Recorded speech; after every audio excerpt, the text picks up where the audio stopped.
the fight for number 10 Downing Street. The main rivals are the Conservative Party leader under Theresa May and Labour under Jeremy Corbyn. Well, for more on this, Kris Roebuck joins us now from London. He is a visiting professor of transformational leadership at Cass Business School. Kris, thank you so much for joining us on Money Talks once again. Interesting quote there from Theresa May. Make the most of the opportunities Brexit will bring. That's what she's trying to do, isn't it? She's got this patriotic fervour up. Hey, help me get to the negotiation table with a strong hand, vote for me. Yeah, that's the line she's taking.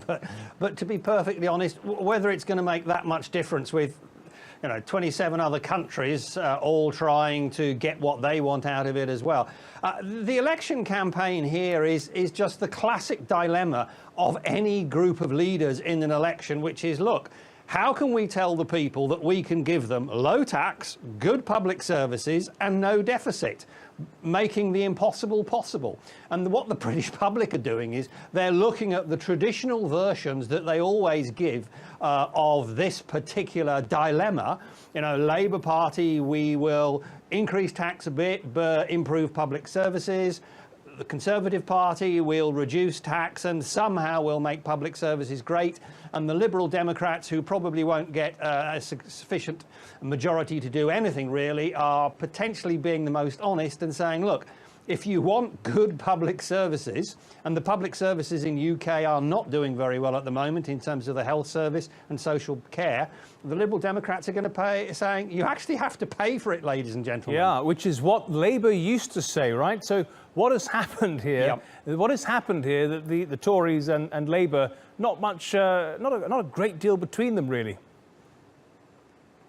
No, and that's what's happened over a period of time. The two have moved towards the centre on the basis that the Tories, back with Maggie Thatcher years ago, when they effectively said low tax and it doesn't really matter about the rest of it, were perceived as the ugly party, the bad party, the cruel party. The Labour Party, who were effectively saying, look, great public services, but you're all going to have to pay loads of tax. Well, nobody likes paying tax. And they both realised that in reality, those two positions probably weren't going to be the ones that got them the votes. So they've now come together more. But the problem is that they're presenting the British public with a set of possibilities. And well, the issue is that the British public are not economic experts. So they can't look at what they're being offered and say, hang on, that doesn't quite add up. But historically, the British public are cynical, suspicious or untrusting of politicians. So it might not even matter anyway. And to be blunt, you could say people are getting bored of the whole thing already. Yeah, I think you could say that, Kris, but not on this show because we're giving it airtime. Kris, I want to ask you just very briefly about the three parties. The two main contenders have no interest in returning us back in time to the pre-Brexit process. Just the Liberal Democrats, right? Yeah.